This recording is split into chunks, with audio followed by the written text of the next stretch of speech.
Good afternoon, everybody. It's so nice to see everybody on this. Finally, we got some rain this week, but we have some beautiful sunshine today, a little more heat to deal with. But it's really nice to see each and every one of you here today. I'd like to formally call our meeting to order today, Thursday, May 28th, 2026. And I will ask if Mr. Holmes would do roll call and any introductions that need to be made, sir. Madam Chair, I'll do a roll call if you'd like to invite anyone else on that. Absolutely, our staff, we gotta celebrate our staff all the time. Okay, Mr. McFadden. Here. Good to think about that. Mr. Nicely. Here. Room. Rotman. Collins. Mr. Spence, Mr. Lips let us know you could not be able to make it today, but Mr. Carter. Chair Smith. Yes, here. Here. Mr. Dean Martin. Mr. North. Here. Mr. Osborne. Here. The rest of the Aiken, Mr. Dressler. Vice Chair Mollison. Here. Vice Mayor McGuire. Here. Mr. Here. Vice Mayor Green. Here. Mr. Holiday. Here. Ms. King. Here. Ms. Loudon. Here. Mr. Andrew, also was Mr. Wood. Here. Mr. Clements. Mayor Bruce. Here. No forum. Thank you, Mr. Holmes. And with that roll call and introductions of our commissioners, let's have our staff, for those, if you stand and just introduce yourself quickly for us. Yes. Amanda McGee, the Director of Community Development. Molly Maxwell, Recreation and Greenways Coordinator. Sharon Goldman, Regional Planner. Sheriff Mueller, Environment and Resiliency Planner. Transportation. I'm Maya Matthews, Regional Planner here at the Regional Commission. That's wonderful. Thank you so much. Molly, have you been indoctrinated yet? Maybe officially so as of this morning. I got to go out to Carbon's Cove with the Pathfinders and Okay. help them build some trail, and they finished off the Laurel Canyon Trail. Okay. So it was pretty awesome to see. Well, good. Did you plant the golden spike? Yep. Yep. And everybody got to hit one hammer hit on it. So that got done, and then a ribbon cutting with trail flagging tape. Well, that's great, Molly. We welcome you. Oh, thank you. Okay, next on the agenda, we have our consent agenda items. Are there any items on the consent agenda that you would like to request to be pulled for further discussion or questions? Okay, hearing none, I will entertain a motion to approve the consent agenda as presented. Move the consent agenda.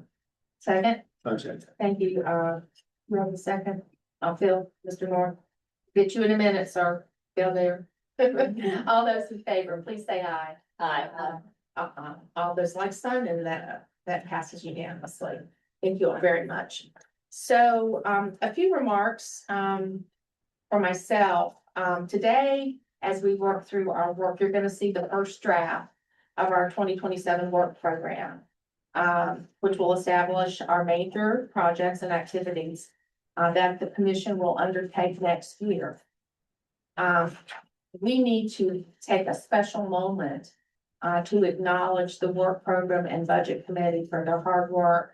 And I'll start with Lee Osborne, our chair, who has so graciously led this group and led it so well. And Lee, we thank you for that.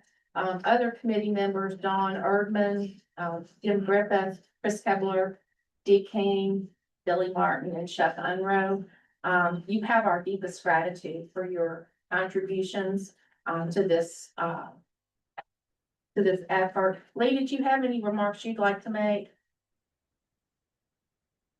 With regard to the work program, Yes, sir. Just as now I just want to make sure that we're recognizing you for all of the hard work you all have done. oh, well, I think all of us would thank Jeremy and the staff for all the prep work that they did. Obviously, we were more engaged in the process, and the anticipation is that we will remain engaged through the year, which has not been the practice in the past. But, I would say staff makes that much easier to do because, and our hope is that we made their job a little easier as well, because, we gave them some guidance, in terms of priorities and things that they have not had in the past, so. So as you dug in, I mean, do you find that, you know, what we did with this model is working very favorably? You've been on this commission a long time. Do you like this new model? I can answer that better when the work program and the budget gets approved, but Okay, I believe that the model is working well. well, good. Well, I just wanted to take a moment out to Yeah. thank everyone. Right. The next thing, we have, as we work into next year, and I know it sounds funny, you know, here in May to start talking about next year. But we want to invite you for feedback, on topics of importance, to you that you would like to see in future meetings. And we talked about this before, acknowledging the fact that we've got a very diverse commission, both geographic and from a demographic perspective as well. We really want to hear from you. You can send, your feedback to myself and or Jeremy, for things that you would like to see. And some of these topics can also be, introduced this year as well. And I know that from what I'm understanding, we're in our third year to revisit the locality highlights. And Sharon North, I believe that started under your tenure. Am I correct about that? Yes. Would you like to make a couple comments about that? About the highlights? About the importance and what you would like to see moving forward. Talking about the legislative agenda, I'm talking about. No, the locality highlights. When we had, you initiated bringing in everyone. Oh, yeah, okay, right. Yeah, Yeah, that's right. What that was when I was chair several years ago, I wanted each locality to send someone or deliver remarks about what's going on in their locality. And we did this over a period of about a year, maybe a couple months, a couple months. And so each locality, that's a member presented, and we learned more about each other that way than we would have if we got in a van and went over to every location, and which would have taken some time. But it told us about what's happening in Salem, over in Alleghany County, and it made us aware of happenings that we didn't know about. But it also shared with each other things that are welcome and that could work in your own community. So it was a great way to share the word. And, you know, I'm gonna start doing that again with you. from what Jeremy has indicated, it's an every 3 year. I think that's a good We idea. indicated that we Yeah. revisit the idea. Very good. year. That would be next fiscal year. Yeah. Do you all like that concept? And would you like to revisit that? Having the localities, present? You can get your economic development director to do it, you can get your county administrator to do it, you can do it yourself if you want to do it. Yeah, That's, you know, as long as someone represents that locality, to share the word. And a Yeah. PowerPoint presentation, yes, it's death by PowerPoint, is a good way to do that, because we all can see the pictures of things. yes, Madam Chair, I would say that we might want to think about a time cap on the presentation. why? We've been out here in an hour last month, and he's saying that to me for a reason. We want a time cap. No, I think that's point well taken. Point well taken. You know, I think 15 minutes is enough and include questions and answers. Yeah, so is everybody inclined to agree to do that? Continue doing something like that? I make the motion. Please. I'll make a motion, we start up the locality review and update presentation. For each area. No. Okay, is there a second? Second. Thank you, Mr. Malls, and all those in favor, please say aye. Aye. All those opposed, like sign.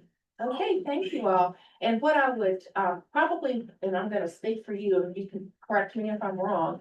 What I'm thinking is when we're getting ready to enter into the planning stages for this, is that we will either ask you all to initiate with us what month you would like to do it. I think there'll be some facilitation between your office and the commissioners localities. Yeah, correct? absolutely. Okay, very good. And while we're on, just talking about some of these, the work plans, you know, how we're gonna engage each other. We've got our strategic plan, we've been getting updates on that. And I just wanted to put a plug in, you know, as we talked about the work that Lee and this committee's been doing and how we want to continue to remain very up to date topics that are relevant to what we're working on in our individual localities. Our strategic plan is already playing a significant role in guiding this organization. And you guys put in a tremendous amount of work on that. And I think it's gonna be extremely helpful as we continue to execute that and get feedback from our communities. So, you know, we're gonna make sure that we are gonna be, through you, we can share some of the results of what's going on with your individual localities. And as Jeremy makes his rounds, I know that you do to each locality, we'll continue to share updates with the localities to let them know that we're working in a very deliberate and intentional manner to deliver the work that we're doing in our footprint. So I just wanted to acknowledge that. The last thing I have, we had resignations of Chris Kevlar. He was someone I had brought on for Franklin County. He's had to resign. He accepted I think a job he couldn't say no to in South Carolina. So I've lost him. I've lost him at TLAC as well. Chris has resigned and Dawn Erdman has resigned. And I believe that she is taking on a new role on the Board of Zoning Appeals for the city of Roanoke. Correct? Yes. Okay, so, you know, we wish him the very best. And Jeremy, if we could maybe send them a card or a note, you can send it under my signature or whatever, or I can do a handwritten note. I just want to make sure that when people depart from us, that they know how much we appreciate their service and work to us. Okay, that's all I have. Mr. Holmes, with your executive director's report, sir. Thank you, Madam Chair. First, how many people saw the new sign on your way into the building? It's pretty high, so I mean, you may not have seen it, but if you didn't, make sure you look on the way out. I think, as I said last time, you'd be surprised at how complicated the process getting a sign on the building is. So Mullen for her work shepherding that process through, but I already heard a text from Eric Sitch out the chamber. Great sign. Oh, So did he? we're first for the first new lettering on that wall, at least in the 20 years that I've been. So this building, pretty sure. On this bill, yeah. So on the Luck Avenue, I bet you did come and check it on the way out. I'm surprised you didn't make some of our gentlemen install the sign just to show a little bit of teamwork. We actually did a surprise installation. We saw it being installed on Facebook before we knew it actually going on. Jamie texted me and said, "Did you know this is happening?" I said, "No." But if you look on Facebook, there's a time lapse video sign being installed. The other note I want to make, so this is the time of year here at the commission where we do our annual staff evaluation, which can be sometimes be a scary time. It shouldn't be, but nonetheless, it can be. We get called the principal's office. But I wanted to take this opportunity to recognize before all of you, the work that our staff does, the hard work that our staff does on behalf of the region, back this organization, your localities. You look at the work program, you can see the number and diversity of projects that the regional commission undertakes each year. But a lot, not the kind of work that results in a ribbon cutting or groundbreaking. A lot of the work that happens here is really early, core, critical, fundamental work that doesn't get a photo op. For example, when we completed, I say we, really Amanda completed the hazard mitigation plan. That is an absolutely critical document that has funded and will fund projects, but we don't do a ribbon cutting when that plan passes through, right? The professional management of the Roanoke Valley Transportation Plan that directly supports over $5 million a year of projects that funds things in your localities, from the Virgin Diamonds to Greenway bridges. We don't hand out golden shovels and hard hats for the folks who manage that plan every month, and yet a lot of things that happen on the ground where the camera is there starts on the planning projects that these folks lead and manage every day. So I want to take a moment to recognize that and kind of remind you that this staff is your staff. They are working on behalf of your localities, and that's what the work program, represents, is trying our best to take on the projects that are important to you. And so I would like, since we can't hand them a pair of golden scissors or a shovel full of dirt, I would ask if you would take a moment to give them a round of applause. I think that.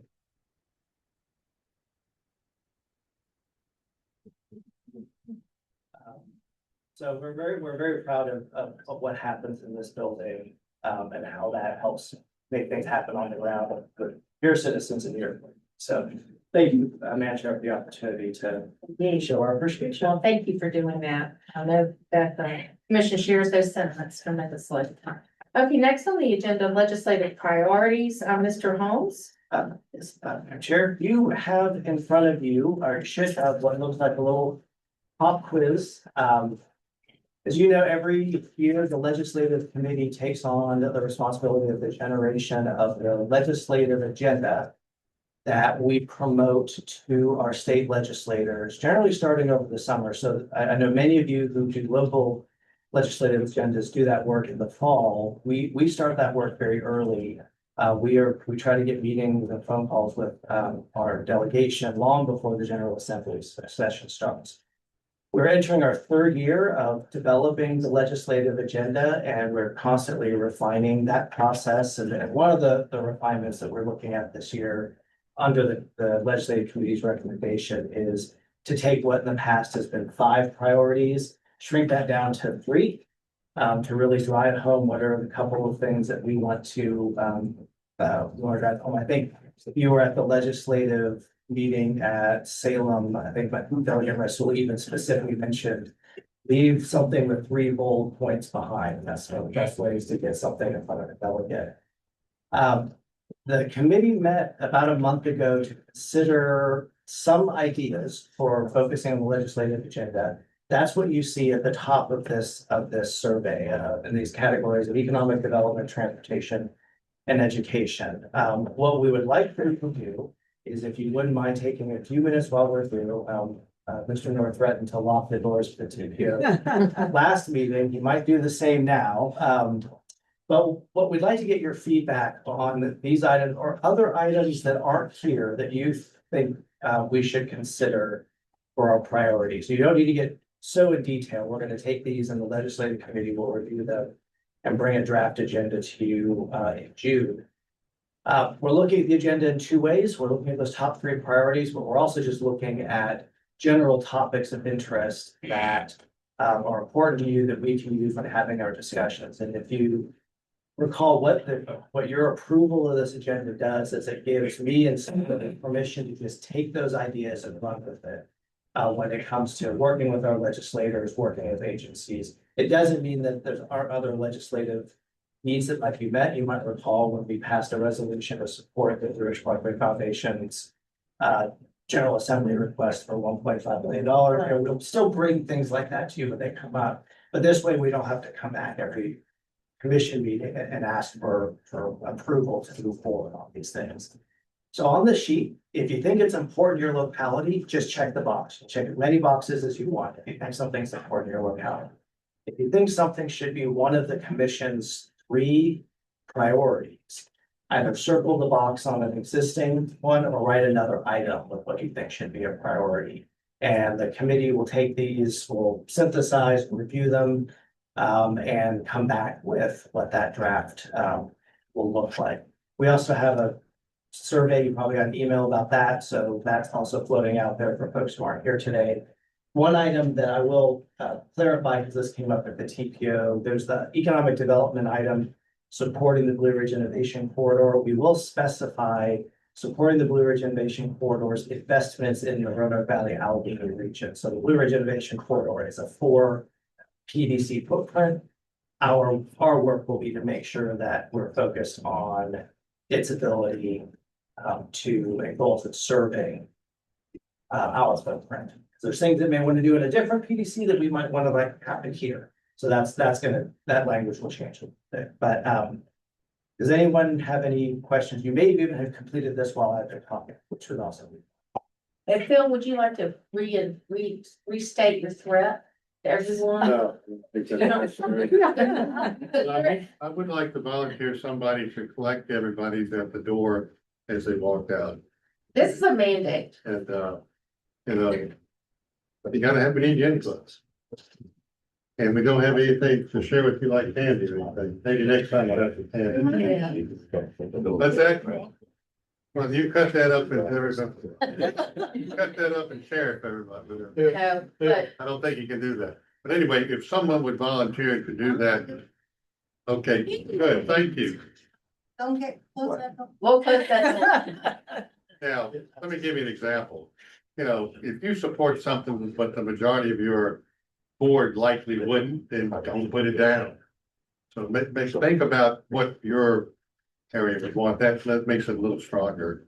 And they're gonna vet through all these legislative committee, come up with our legislative agenda, and then we'll share it with individual meetings with all members of the legislature one at a time until we see everybody or see almost everybody. And get feedback on it, and then that would become what we take down to Richmond. So whenever Hunter opens his office in Richmond, Hunter will be living there for 2 months. I'm just kidding. Hunter is gonna take over as chair of the legislative committee. But any of us going to Richmond can share that card with the legislators as well.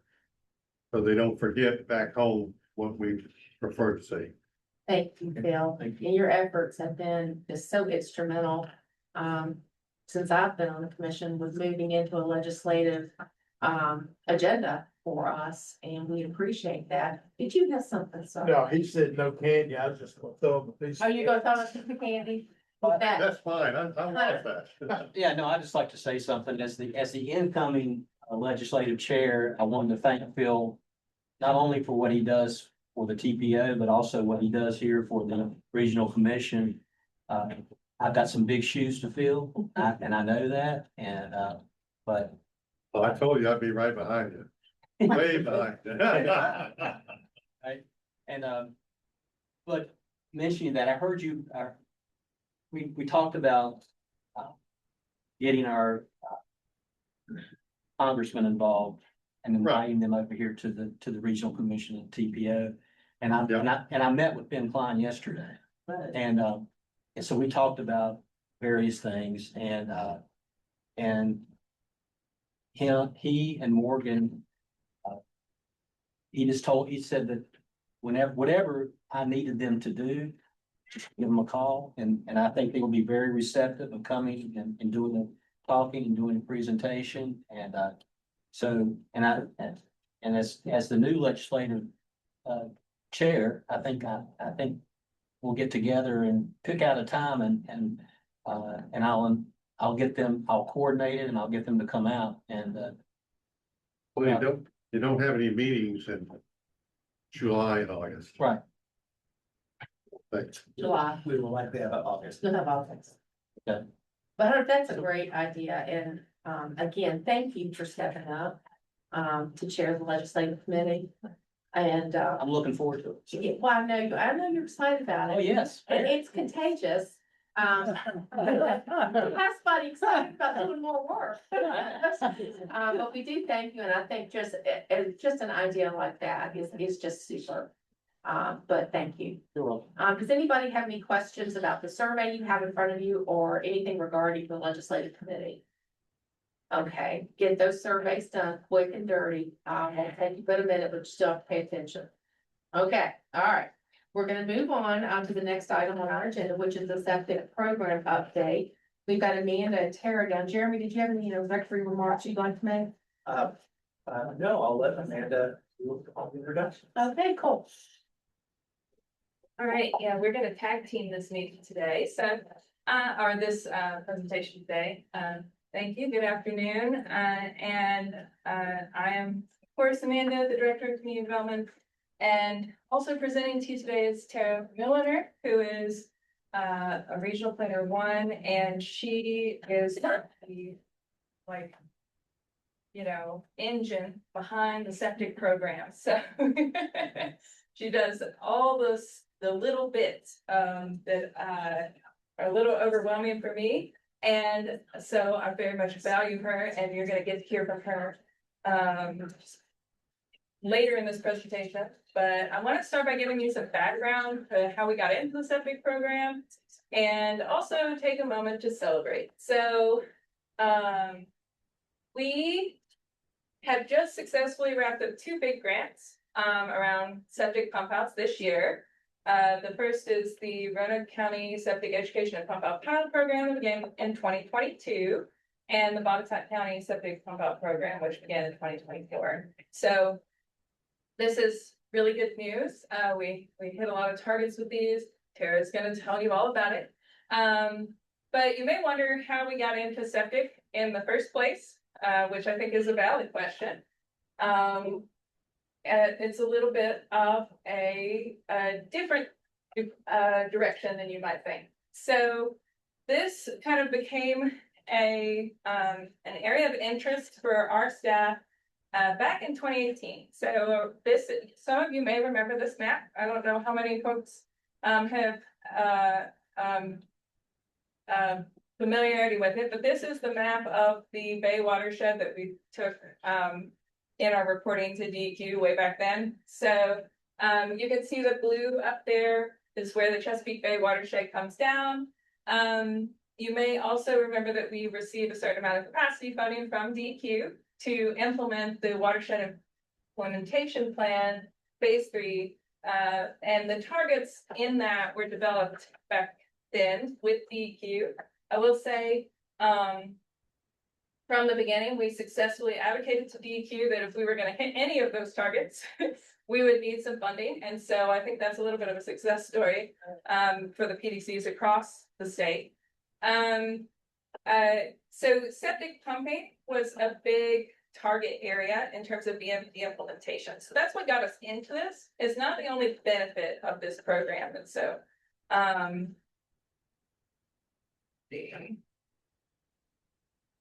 back in 2024, DEQ, I think it was 2024, 2023. Sorry, I misspoke. BDH published this regional wastewater needs study. So this looks at a 20-year period. It's going out to 2042. And it's estimating the total investment into wastewater, all kinds of wastewater systems that's needed in our region. It's a really interesting study. There's some nice hard numbers in there. I think they can be used to advocate for different initiatives. So very, very high numbers in terms of what we are expecting to need in terms of investment in this region to maintain the current wastewater systems. This includes community wastewater and on-site. So on-site would be your septic systems.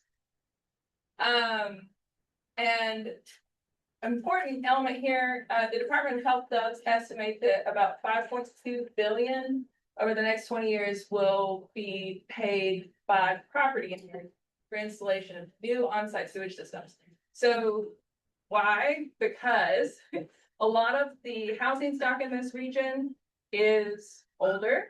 The septic systems went in when the house was built, and they have a lifespan of 30-ish to 50 years on the outside, depending on the system. So they're going to fail at some point, and they will need to be replaced. And that becomes a public health issue and a housing issue. So this looks specifically at on-site maintenance needs, this table, and you will have access to these slides afterwards if you're interested in any of these statistics. I'm not going to wade deeply into them here. But a significant amount of this value is pump outs. Pump outs are required or recommended in a on-site system for maintenance every 5 years. So that cost can add up over time for property owners. So our programs have largely targeted folks who are in lower income brackets. There's an income requirement specifically because we're aware that this can be a big maintenance cost for their homeowners that they don't know that they're necessarily going to have to pay. A lot of people are not super aware of how to maintain their septic system. So with that, context and background for how we got here, I'm gonna let Tara talk about the programs and what's coming next for us, on septic. Hey, good. I might have to move this down. Okay, hi folks. So again, my name is Tara Muelliner. I'm the Environment Resiliency Planner here at the Commission. I'm responsible for a lot of the water quality work, but the septic pump out program is a big portion of what I do. So now that Amanda has kind of showed us the infrastructure need and why we started this program, I'm going to touch a little bit more on the septic pump out program successes. And really celebrate those actually. So again, you might be thinking, why septic pump outs? But the pump out itself is critical maintenance. It's the best way to ensure that your system is working properly and you're not on the hook for repairs and replacements, and it can prolong the lifespan of the septic system. So by providing free septic pump outs, we are reducing the probability of a backup, which, puts excess nutrients and bacteria into the waterways and your home. So it's an environmental and a public health issue. We are also reducing the potential cost for these repairs and replacements, which can be very expensive. BDH, the Virginia Department of Health, quoted us at $20,000 per repair, and as you can imagine, a brand new system or a hookup to public sewer is much more expensive. So not only are we trying to reduce the environmental impact and the human health impact, but we're also trying to equip homeowners with the confidence and the knowledge that they need to continue to do these pump outs over time, again, to prolong their septic system, their lifespan, and the BMP down the road. So, most people are unaware that their septic system needs maintenance regularly. Most tanks need to be pumped out every 3 to 5 years, and they need to be inspected every 1 to 3 years. So there's an educational piece to this program, again, where we're trying to bring awareness to this. So this is a quote here from a gentleman who just participated in our Roanoke County program. And I'm not going to read it to you, but I like this quote because it hits the key goals for us of why we wanted to do this program. He is touching on the education piece, that now he understands how important this maintenance is and how this will help him down the road. And it also touches on the relieving that financial burden of a septic pump out, especially on a fixed income where you might be trying to weigh, what you need to pay for. So this is why we're in the pump out space. I wanted to take a moment to celebrate some of these regional successes. So about $90,000 went directly to homeowners in Roanoke and Botetourt County. That's specifically pump out costs that went directly to the homeowner. That's the liquid disposal fee, that's the pump out fee, the dig fee. We had 40 pounds of total nitrogen reduced from the ecosystem through our 178 total pump outs. It might not seem like a huge number right now, but as you can imagine, we're in a rural area. There are a lot of septic systems that starts to build up over time. And that's working directly towards our Chesapeake Bay watershed improvement plan goals and our TMDLs. We had almost 400 applicants across both programs. So that means, looking at how many pump outs we were able to complete, at least the Botetourt County Septic Pump Out Program was operating with a wait list where the demand and the amount of applicants we got exceeded how many pump outs we were able to complete, which kind of just underscores the need here in our region. And also to our capacity, how many pump outs we can perform in a month. We, with how many applicants we had, we procured an on-call septic pump out provider bench. So we are able to increase our service area in the future if we want to expand, and also provide more pump outs at any one time. We, two pieces that I find, to be very important to this program were the outreach and advertisements and the networks and partnerships. I think those were successes and lessons learned for us. So outreach and advertisements, we really learned that no, one town is the same and every audience is different. And, you know, what works in one place might not work the same way in the next. So for an example, in Botetourt County, we sent septic direct mailers. And although they were successful, nothing was as successful as tapping into the Fincastle Herald paper, which was a huge success, and just doing some good old fashioned flyers to people on a nice day. So that's, you know, just the paper might not always work in one place, but it does in another. And so knowing your audience and tapping into those networks was really huge. And to further the networks and partnerships point, it was really rewarding to work with people who are dedicated to service and to helping those in needs. That was rewarding for me in this program, and I think was key to the success.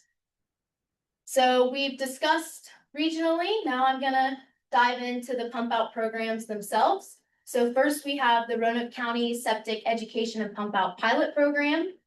So this program, we completed 105 of 96 pump outs. So we exceeded our pump out goal despite inflation, but every pump out is different and needs different maintenance and has different costs. But we were able to exceed that goal, which looks like about $50,000 spent directly on pump outs, again, directly to Roanoke County homeowners. That was 210 applications and 5 workshops. And this part, the workshops is neat because this is our educational piece where we got to meet with homeowners face to face. This is county staff at a workshop where homeowners get to hear from the pump out provider directly about their septic system, get to hear from the Roanoke County staff about impaired waterways, their watershed. They even have this model, it's a watershed model, and they pollute it up and you get to learn a little bit about your impact. So this is really neat, and folks have the opportunity to sign up on the spot and apply to the program.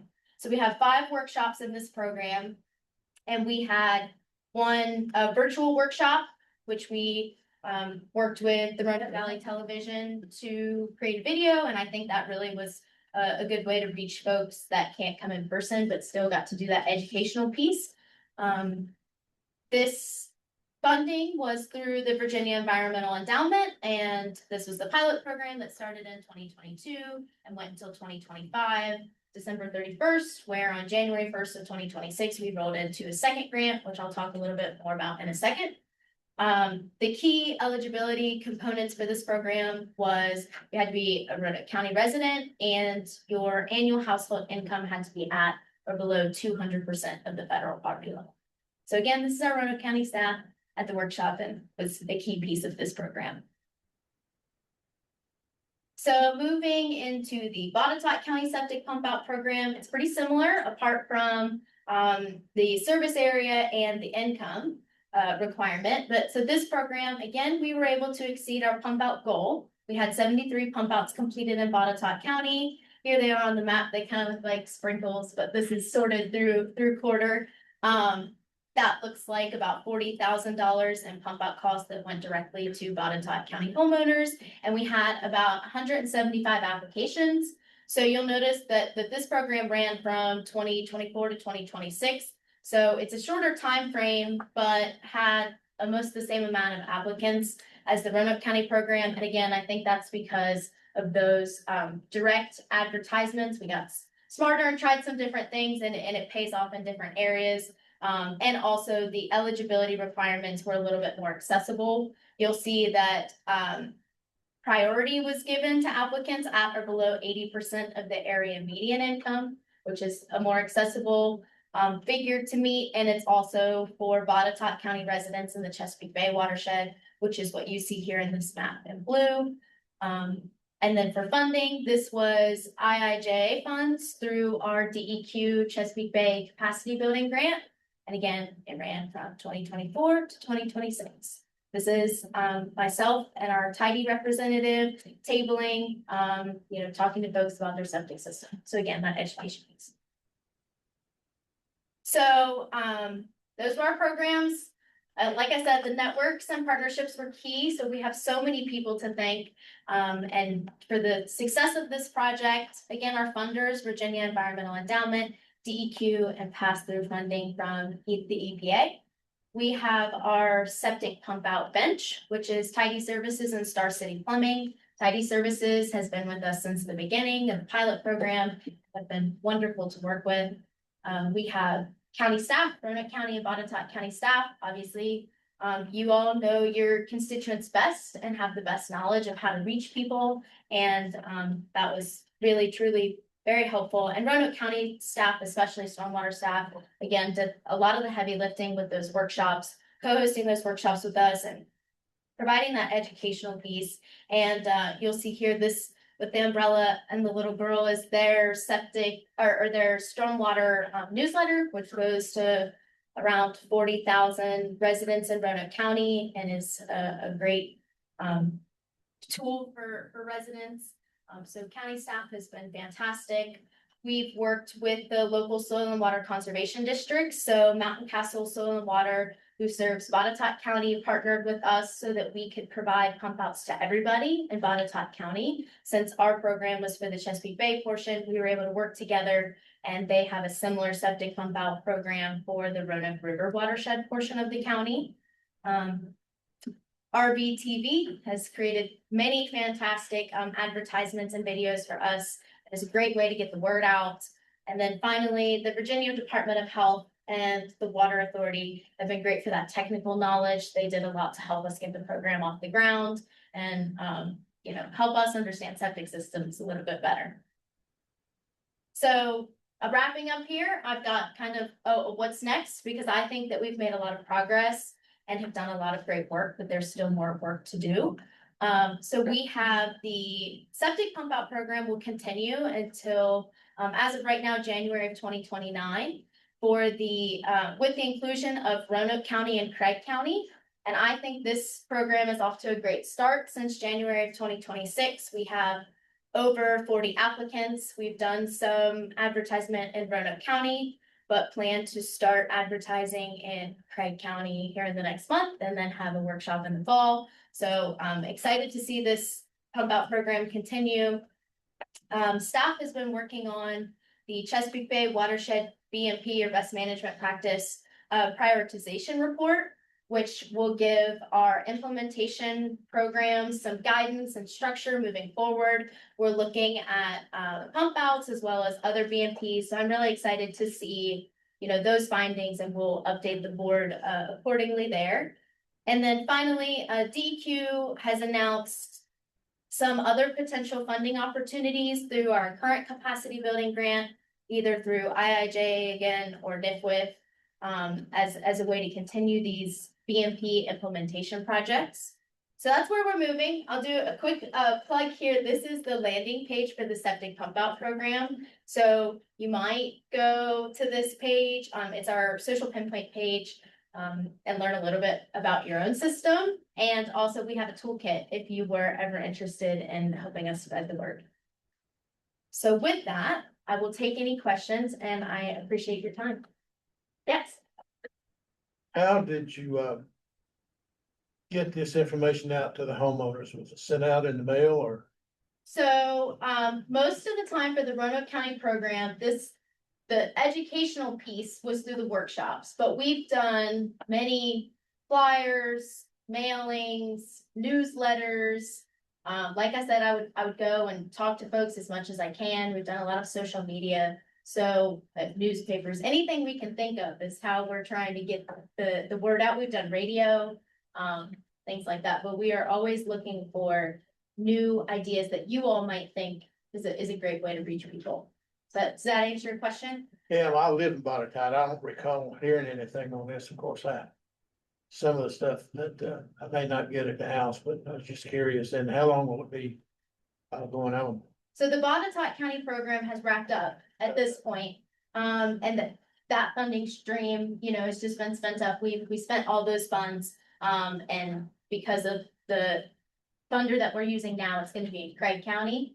So Botetourt County has closed up, but we are, knowing that it was a successful program and that there is need, we've certainly got it on our radar that we could continue this program. Who had funds? Thank you. Yeah, of course. Thank you. What did you do with the data? Like, is someone keeping that data, like the health department? Are they keeping a record of the ones that were Sure. pumped So out? We report to DEQ's database, which is their statewide, it's called BMP Warehouse, and it's where all the BMPs are loaded in. So DEQ has that data. Virginia Department of Health, I think deals much more with the permitting side. I do know that they are working on a couple of dashboards and things like that, but we haven't directly worked with them to report our data. Although that certainly seems like an area that we could improve upon, but mostly it's Department of Environmental Quality is where we report to. But they do have a list of all the pump outs that have been completed. Yeah, it seems like the health department in the locality would benefit from having that. We do, we have been in contact with the staff people at most health departments, but that's a good point, especially now that we've wrapped up. Thank you. And then how did Franklin County and Allegheny get in this program? That's a great question. So, we, like I said, we, are hopeful that the, new announcement from DEQ with the IIJ funds or that they're working on some things that I think could open some doors for us implementation wise. But, the current Virginia Environmental Endowment Fund is very specifically, I think Roanoke and Craig County, so we're thinking of. She said there was no conflict. But we're not part of the Chesapeake Bay watersheds. Right, I know that's part of the funding was related to Chesapeake Bay, but. Yeah. Something we've thought about. Any other questions? I will say something just anecdotally Yeah. about septic. As you all know, I'm down at Smith Mountain Lake. This is just a little anecdotal, quick story. We have a septic pump out program on Smith Mountain Lake, where boats are pumped out, their effluent is pumped out at various marinas to keep the larger boats especially from dumping the fluid into the lake. And that is a program that is 75% funded by BPH and then 25% on the localities. So it's not just the home septic Right. systems. It's about, because we've got the Blackwater River and the Roanoke River coming in. It's about the overall health and water quality that we're dealing with. So it's just an interesting aspect when you start thinking about residential pump outs. To know that there are things going on, Smith Mountain Lake as an example, to try to keep the waterways clean from that perspective. Well, thank you for sharing. Sure, okay. All right, thank you so much. We appreciate it. Okay, we're gonna move on. Amanda with the water supply planning process, please. And you get to hear from me twice today, three times, you're gonna hear me one more time. So I want to give you a brief update about what is going on statewide with the water supply plans and then what is going on in our region and where we are. So, just some background, if you're not familiar with what a water supply plan is. Water supply planning is required by DEQ. It was initiated following the 2001-2002 historic drought. The first plan was adopted in our region in 2013, and updates occurred in 2018 through an online DEQ portal. So it was not a full update of the plan. So if you pull our water supply text, your locality's water supply text, it's going to be dated 2013. But DEQ did receive updated information from your localities in 2018 as part of their update process. The next update was due to begin in 2022, and the General Assembly stepped in and basically kind of restructured the process. That passed in 2024. This graphic is actually from a recent notification from DEQ. This is our drought warning. I've included it because your water supply plans include your drought ordinances. So if you are watching, if your staff are probably watching these notifications from DEQ to see when they need to enact some of these drought ordinances, since we are in, we were, as of a couple of weeks ago, in a drought warning across the state. And from the numbers I've seen, we will continue to be despite the rain this weekend. So what is the new situation with water supply planning? The new code designated regional planning areas. These are not exactly the current planning areas. So that means that we basically have to start from scratch, even if they didn't have new requirements in the legislation, we would have to start from scratch for our regional plans. In the last planning iteration, we worked with CS, PDC, Central Shenandoah on a joint plan that covered kind of Covington, Alleghany, Bath, Rockbridge. Craig was on their own, and then we had kind of a southern area plan. The Roanoke Valley and Botetourt was kind of bifurcated between the two plans. So it's very different planning boundaries now. Those plans are due for the General Assembly in 2029. Counties and cities are the people who are named in the regulations. So not your water authorities and not your towns. That's a challenge because the towns and the water authorities are often who are maintaining your water infrastructure. So that's something to note about the regulation. Another thing to note is that there hasn't been kind of like a big funding package that has come out with this. We are obviously still waiting to see what the budget looks like next year. I can only speak to the past couple of years. We did receive funding over the past year for water supply planning. It was a very small amount. And it has been, I would say, a little bit difficult as a funding source. So that said, we have done some work to kind of use that funding and kind of get a baseline of what is needed to start the planning process and coordinate on that. So this is very high level what the plan needs to do.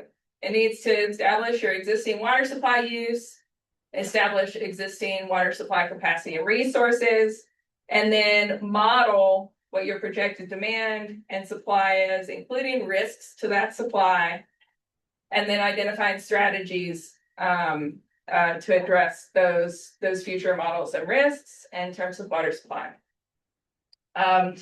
One of the elements of the plan is public engagement. It's required.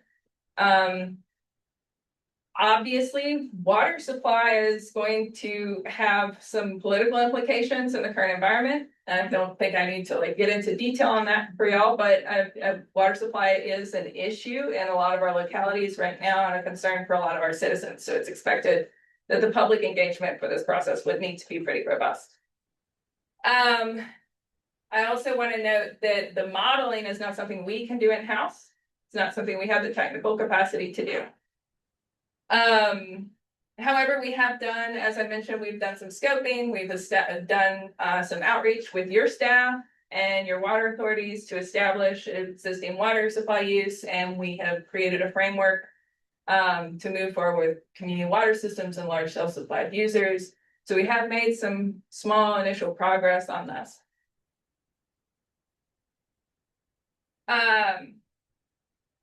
We've also been looking for potential funding sources, and as I mentioned, the funding that we've received so far has been small. We have requested more funding or requested consideration for the General Assembly along with other PDCs across the state. So we are actively trying to encourage them to fund this.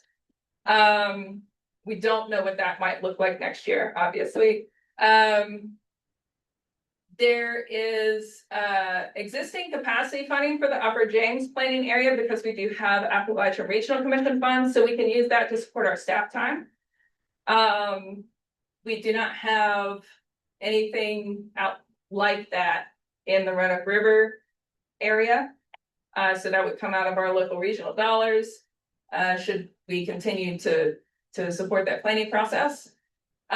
We have also been in conversation with the U.S. Army Corps of Engineers. Many of the localities across and PDCs across the state are talking with the U.S. Army Corps of Engineers. They have a program that would allow for some of the planning work and modeling to be done at a much cheaper rate than we expect we would see if we went out to the private sector for the work.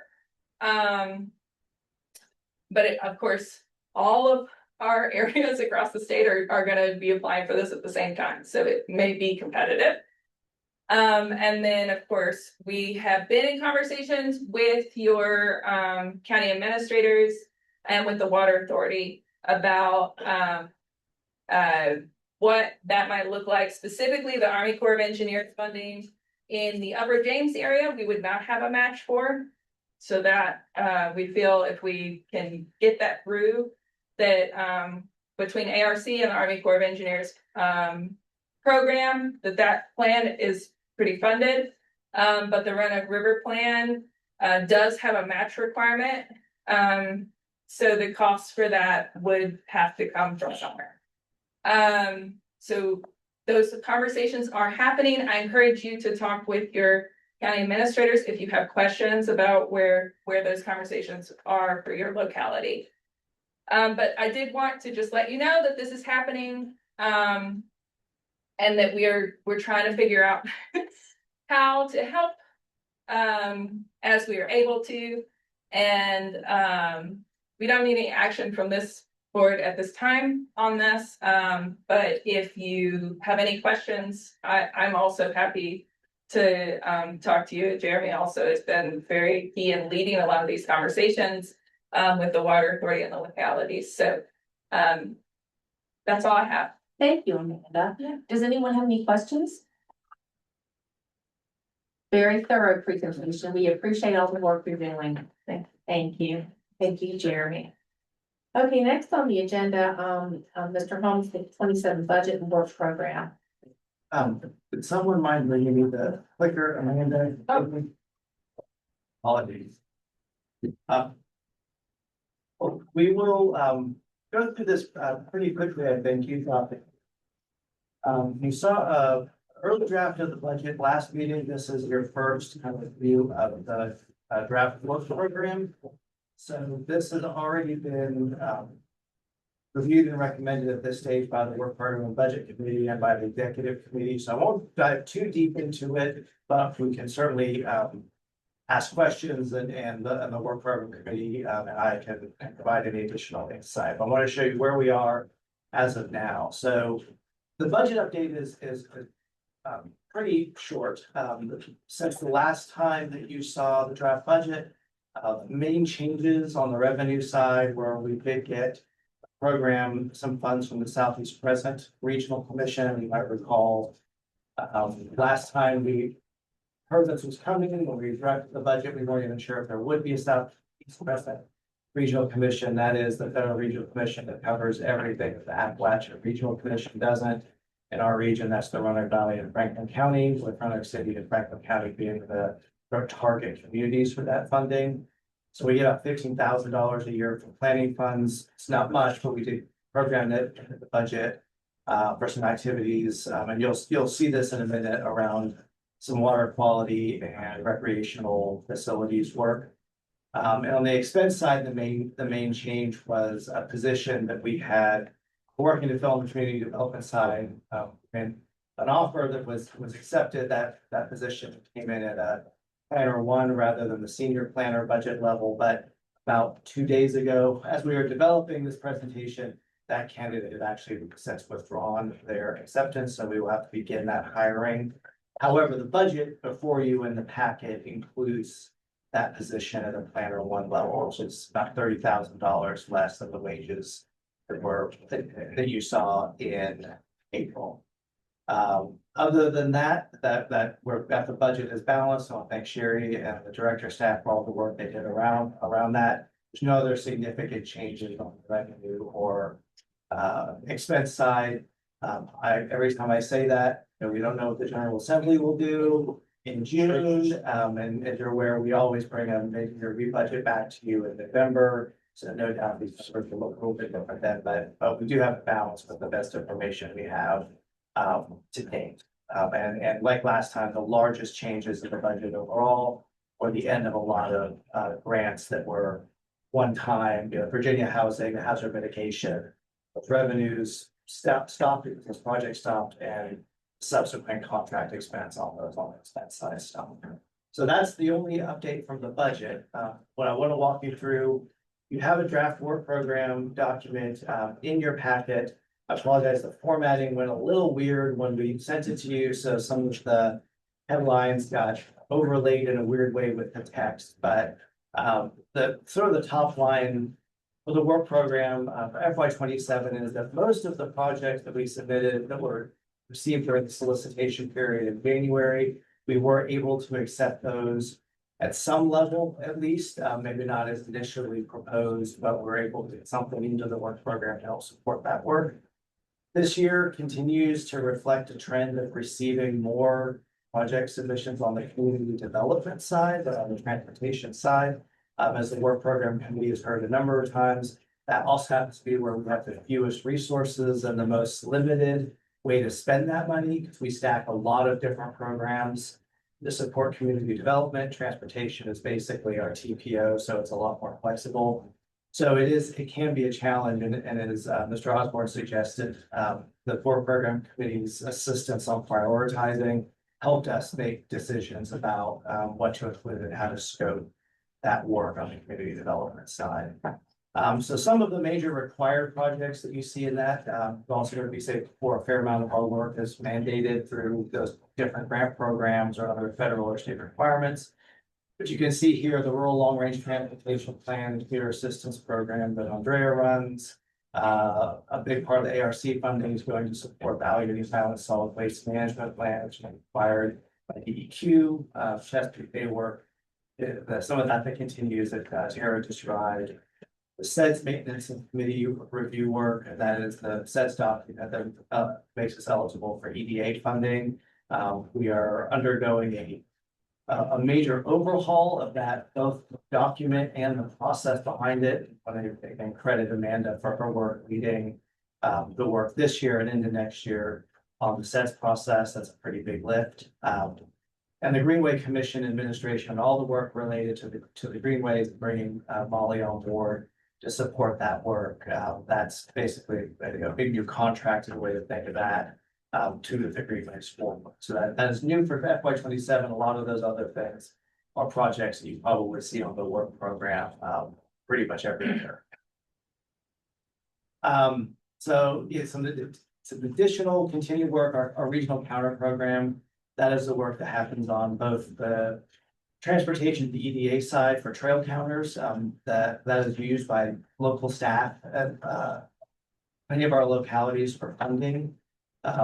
Particularly for greenways in the Roanoke Valley region, but we have a counter at the James River Scenic Trail that we have used for funding applications and other data. The Roanoke Valley Collective Response, we neglected to recognize Bailey Harris, who is beaming in from California right now. She's a little head in the corner on the screen. She runs the Roanoke Valley Collective Response and the opioid abatement SAMHSA funding that makes that work.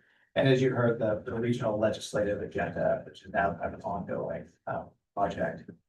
Some of the new items that you'll see in the work program to highlight, as I mentioned earlier, we finished the hazard mitigation plan, but we're required to continue maintenance activities and implementation activities on that plan under FEMA. They don't give us any money to do that, but they require us to do it. So we have the general maintenance activities and highlighted a couple of specific plans around implementing recommendations or further studying recommendations of the hazard mitigation, wildlife crossing, flood prone roadways, and the flood impacts to critical facilities. Clinton Ford Active Transportation Plan. We received requests for assistance on some CDBG grants for Salem, Forge, and Fincastle that will be doing grant application and potentially administrative support for. We're continuing to look at ways that we can support housing. You might recall we had a discussion last December around what the regional commission's role in housing, land bank, revolving loan fund, other activities that you might be able to initiate. So we're going to continue to look at what those kinds of projects could be. You also in December approved the exploration of a natural resources plan of some kind. You might recall a big graphic that had sort of the core planning areas. We have this big gap around the environment and natural resources for regional planning. So we will be in scoping out that work this year, probably undertaking whatever that plan ends up looking like most likely that FY 28. We're doing a small amount of work, but important work around the Virginia Business Ready. Shoot, I got it wrong. Virginia Business Roundtable on Early Education.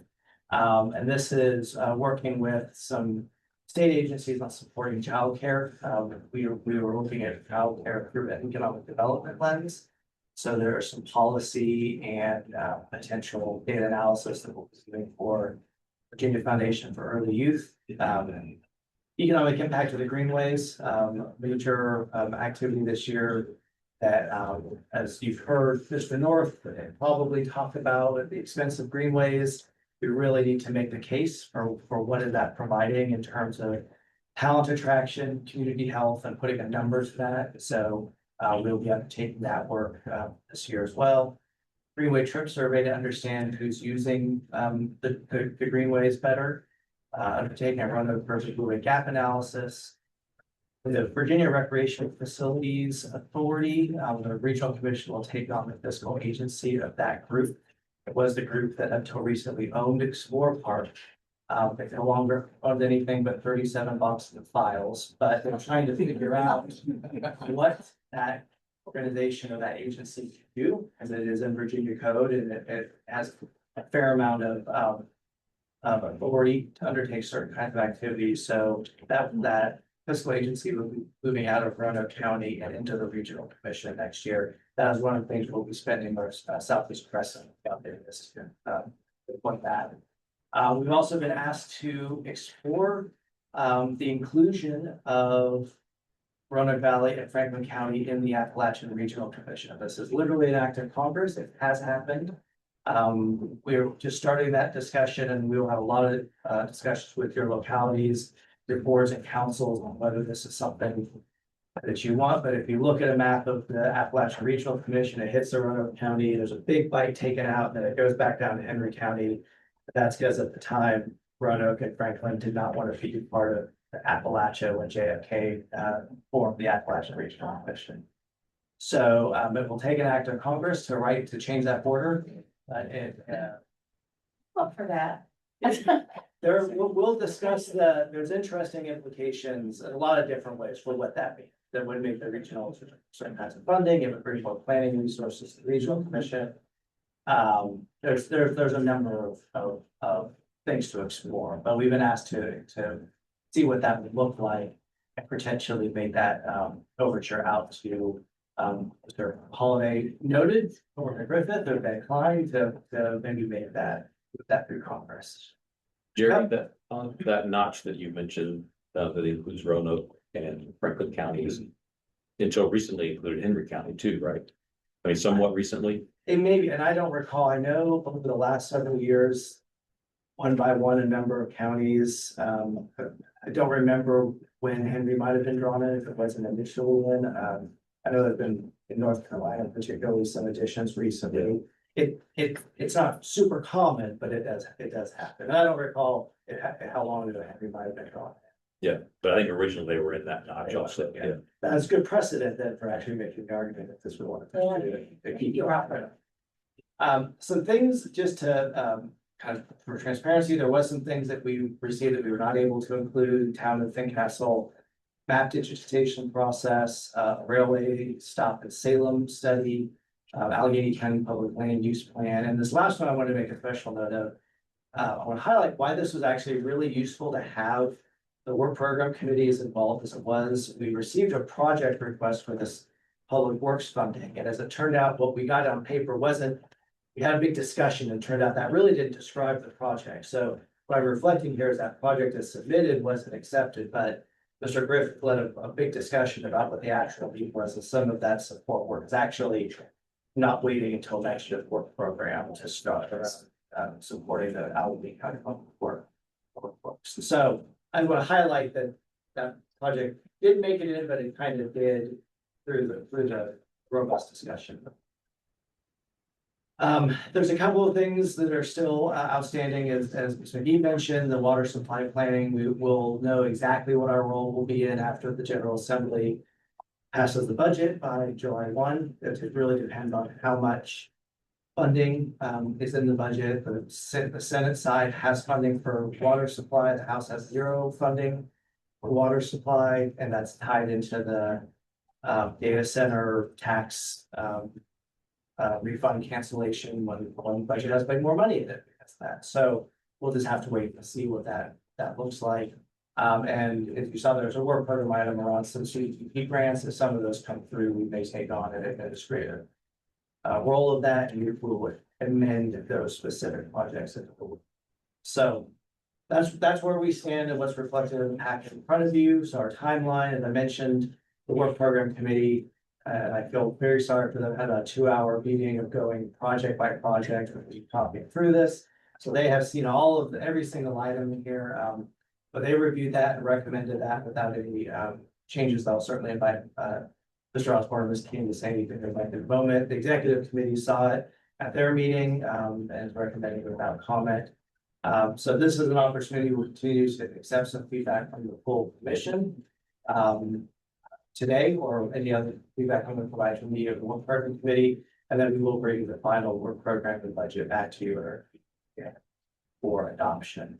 The last thing I will note is our intention, partly as a result of the strategic plan, to make amendments and adoptions and changes to the work program a bigger part of what we bring to you, so there's more transparency around when things don't work out, or if they change scope, or when we bring a new project on a significant amount, it happens in a way that you all get to see that and see how that changes capacity, when capacity gets tighter, or when capacity opens up throughout the year. So that should just be a more robust process. So this won't be the first time or last time that you see the work program over the course of the next year. I know I went through that quickly, but I'm again, Lee, or do you have anything that you'd like to add? Certainly, invite you to do so. No, I think, if you're looking for particular projects, it's organized in a way that doesn't automatically make that easy. It's not organized by locality. It's organized sort of by subject matter. So if you were looking for greenways, that sort of begins on page 73 under trails and recreation. It's just an example. But as Jeremy said, we got an awful lot in. And this is not, the other thing is that this is not our only work program. So we also have the rural transportation and the TPO work program, which may also include some other things that you don't see in here, but are related. That's good. If you're on the TPO or in the urban area, and you're wondering why I didn't talk about a project of transportation, that's probably in the UPWP, or that kind of work program that was adopted in the fall. So we included some of those here to highlight some of the transportation work, but this does not duplicate specific projects that are in the UPWP. Steve, do you have anything? No. I was pleased to see that the executive committee liked the work that had been done. We are delighted, understatement. We're just so delighted that with the work and time and commitment you all have demonstrated. It's gonna pay dividends for this organization. We'll be very proud of those results as they move through time. Okay, is that? Yes, I'm happy if there's any feedback now, but you are more than welcome to follow after if there's anything you'd like to see or have questions about. Okay, we will move on to item 10. We have a resolution of support that you're going to be asked to consider for the Roanoke River Basin Committee, Mr. Holmes. Madam Chair, you have a resolution in your packet. We'll provide a little bit of background on what exactly this is, because it's something that's been around for a while, but not necessarily very active. But so there is Code of Virginia, this thing, Roanoke River Basin Advisory Committee. Its job is to advise the bi-state committee that works with North Carolina on water supply and quality issues. Roanoke River Basin, which goes encompasses both Virginia and North Carolina. So this group exists by code, is not active since at least COVID, if not longer. And in the code, PDCs actually do have responsibility to appoint members to this advisory committee in addition to members that are appointed by the General Assembly. So this, recently, the Southside Planning District Commission, sort of wanted to reinvigorate this effort. As Ms. McGee mentioned, there's a lot of discussion around water and with concerns around drought supply. We wanted to make sure that the mechanisms that already exist for coordination across state boundaries were reinvigorated and restarted. So those planning districts that have a part of their footprint in the Roanoke River Basin are bringing the resolution you see for you for each of their boards as a way to encourage the General Assembly and DEQ to make these groups active. And as you see the final bullet point, I first heard about this when Mr. McGuire brought this to me. It's like I got appointed to this committee. I'm not sure what it is. So we already have a representative, Mr. McGuire, who's appointed by Delegate Scott. We don't really have a functioning group that's doing any work. So we'd like you to consider the attached resolution is just explaining why we think this is important, working with the other PCs to ask them to get this started and find an opportunity for the planning district to appoint someone, and then we'll figure out what exactly that the work means kind of after we get the General Assembly reinvigorated. And Mr. McGuire, if you have anything that you'd like to add, you're certainly invited to do so. Yeah, thank you, Jeremy. I would just, I guess, offer supportive comments and really appreciate your help in helping me figure out what exactly this body is supposed to do, because I was appointed and then realized that nothing was happening. So thank you for helping me dig into that. And I also had a really great meeting. Jeremy and I rode out to Franklin County and met with Chair Smith and talked about this idea and bringing it before this body. And I think it would be a great idea. I'd love to help with it as much as I can. I think that we do have a lot of, to Amanda's point, a lot of interest around water issues. And I think we have diverse interests in water issues, economic development, recreation, drinking water for some of us. And I thought this would be a great way for us to continue to work together across our boundaries. So it starts, of course, in Montgomery County, but for this body, Salem, Roanoke County, the city, and yeah, as Jeremy said, the body is supposed to work together on water resource management, problem solving on local issues that are identified, and then education and outreach with an eye towards advising the Virginia Commission that the delegates who serve on the Bi-State Commission. So I would strongly support it and appreciate your help bringing it forward. So what's the timeline on this? Well, We know? I don't think we know, because I think, well, I haven't spoken to the folks in Southside, so I appreciate that they're also interested in resuscitating this. I don't know that we have, Jeremy, unless you know a required timeline or even like a kind of. I mean, it's really a matter of if this group of PDCs getting together, passing these resolutions, and then doing the outreach, education. That's ultimately up to the General Assembly to if they're, want to reactivate this.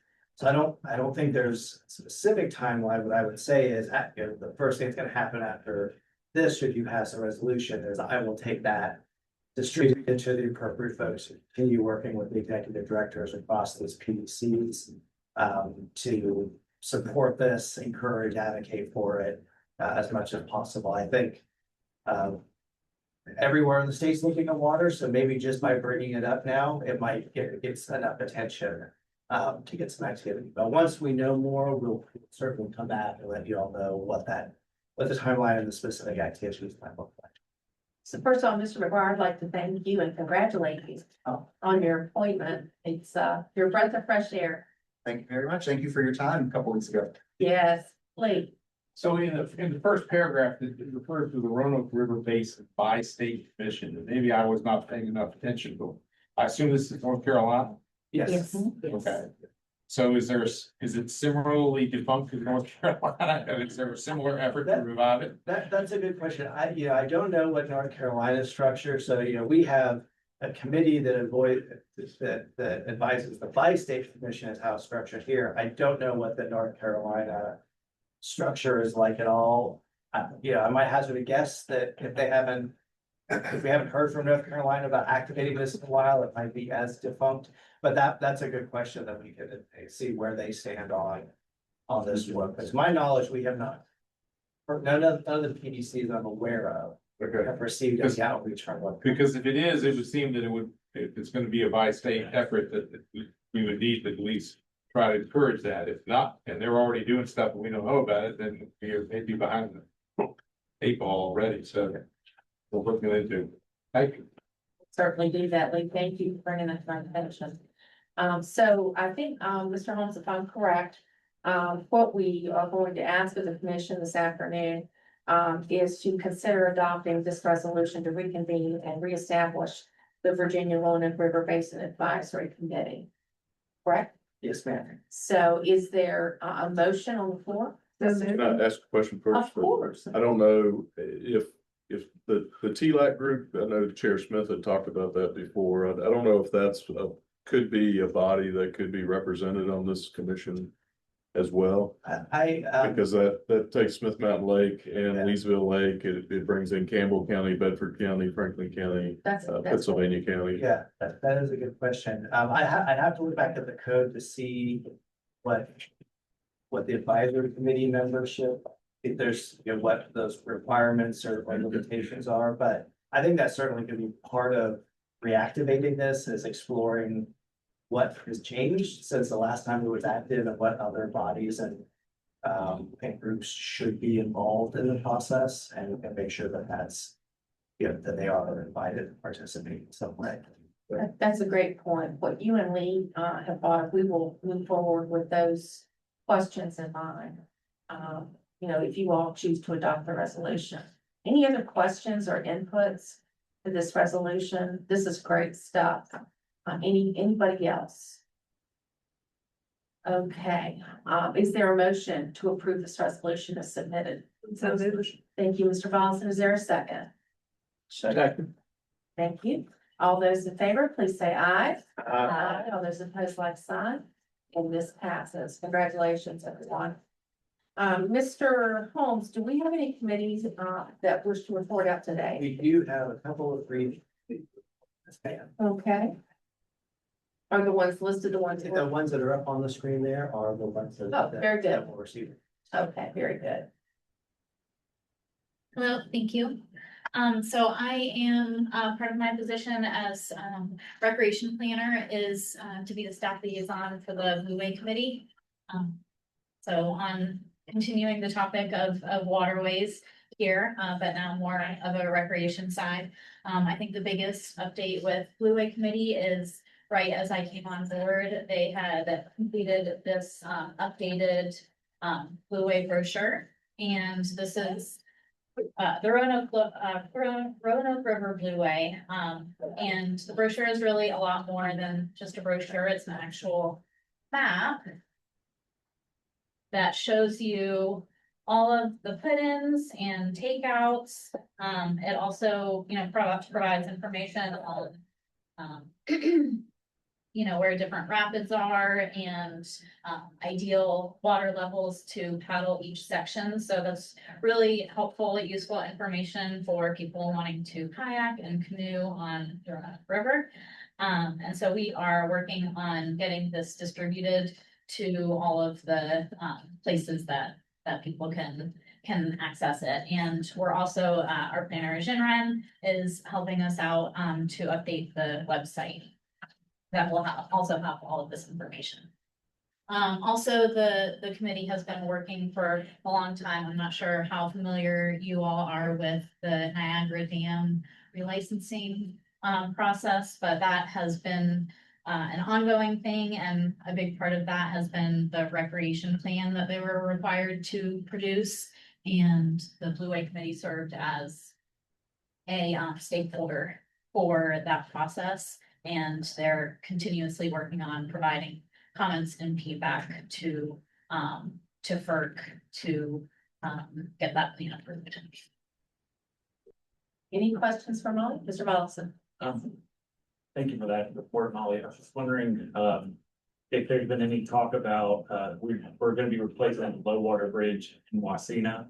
And just wondering if there's been any talk about how to get that out to folks that are gonna be using the Blue Way and what they'll have to do with takeout and putting back in. Yeah, so I believe the city of Roanoke has put out some videos on social media. They worked with RVTV, I believe. So they've put in signs that you will come across, sort of like political, yard signs.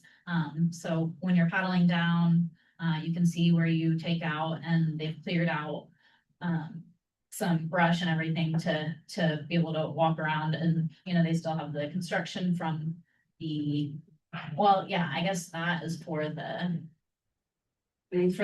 Main Street Bridge, but I think the Wiley Bridge is gonna be starting late fall, so it probably won't be as much of an issue, but I imagine that will be shared as it comes up. But yeah, just so you know, for the Main Street and where they're building the in-water play park right now, there is information out there regarding the takeout and return to the water. Thank you. Yeah. Any other questions for Molly? Well, thank you so much for your report. We really appreciate it. Thank you. Thank you. Miss Amanda, you are the lady that is in demand today. Yeah. I promise this is the last time that I'm gonna be at the mic. I just wanted to share with you that the SEDS draft is up for public comment.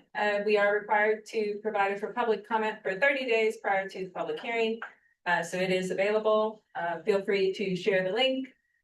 We have advertised it, and we will have a public hearing on the draft in June at this location. And then also just to note kind of like what's high level, we will get into detail next time at the public hearing. But what has changed, nothing super significant except for kind of your regional projects list. And that was really the focus of this update. So if you, I'm not encouraging you not to read the SEDS, but if you would like to fast track to the top 10 projects list, that is the most substantive change in the document. So that's all I have.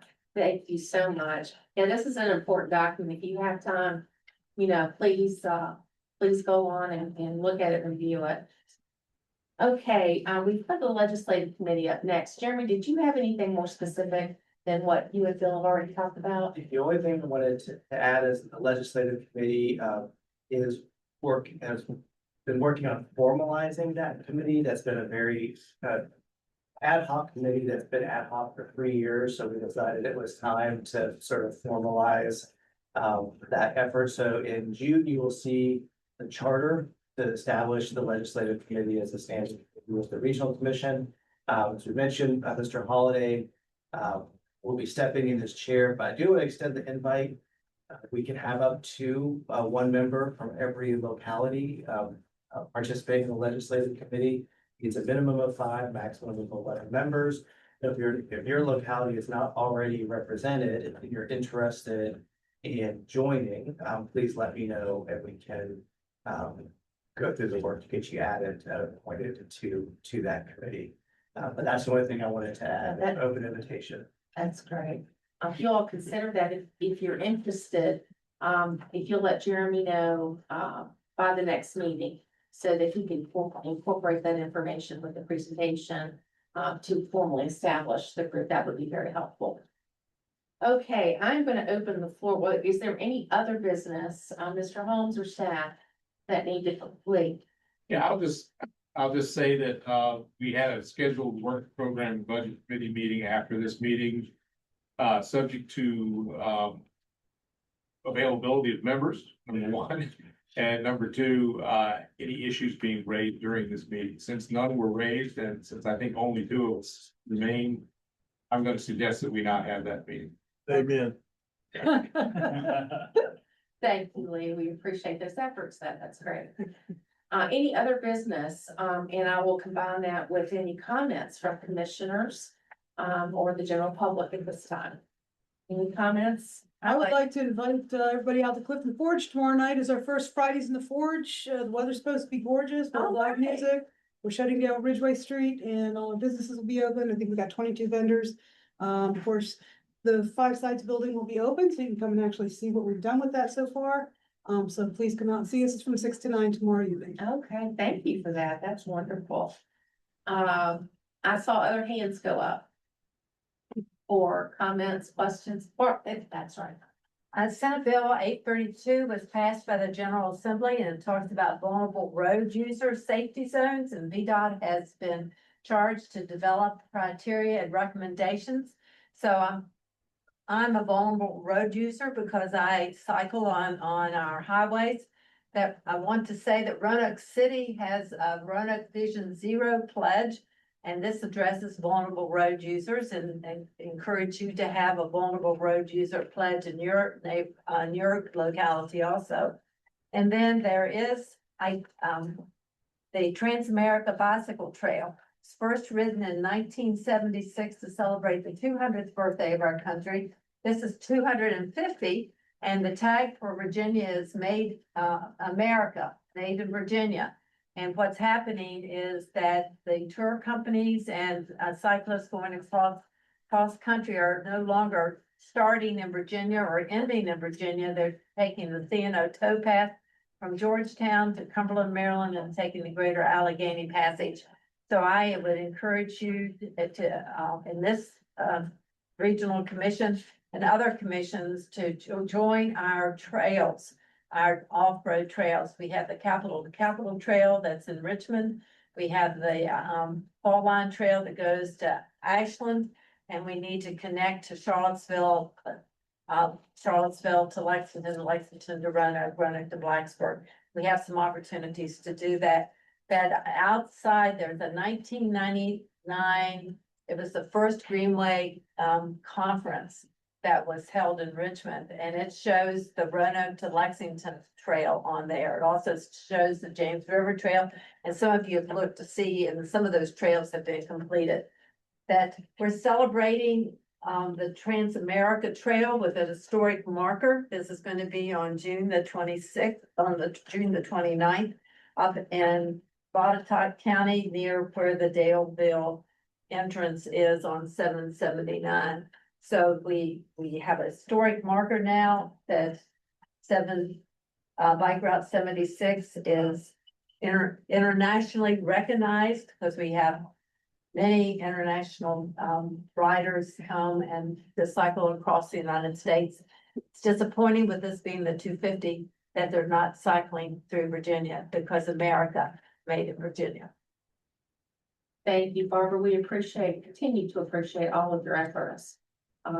You work very hard and you accomplished great things, young lady. I want to give a shout out that the Salem Construction District had their 6-year improvement plan, and at the meeting was at the Holiday Inn. And there were about 12 people from this area that got up and spoke. That Pete Escherman spoke from the regional partnership, spoke about the importance of outdoors to economic development, and Mr. Holmes made it there right from Stanton, and so we appreciate him reporting too. Thank you. Okay, if there's no other business to come before the commission, I'll entertain a motion to adjourn. Madam Chairman, I'd like to make a motion to adjourn. I was looking right in I know you are. If there's a second, all those in favor say aye. Thank you all for your time this afternoon. I know. I know.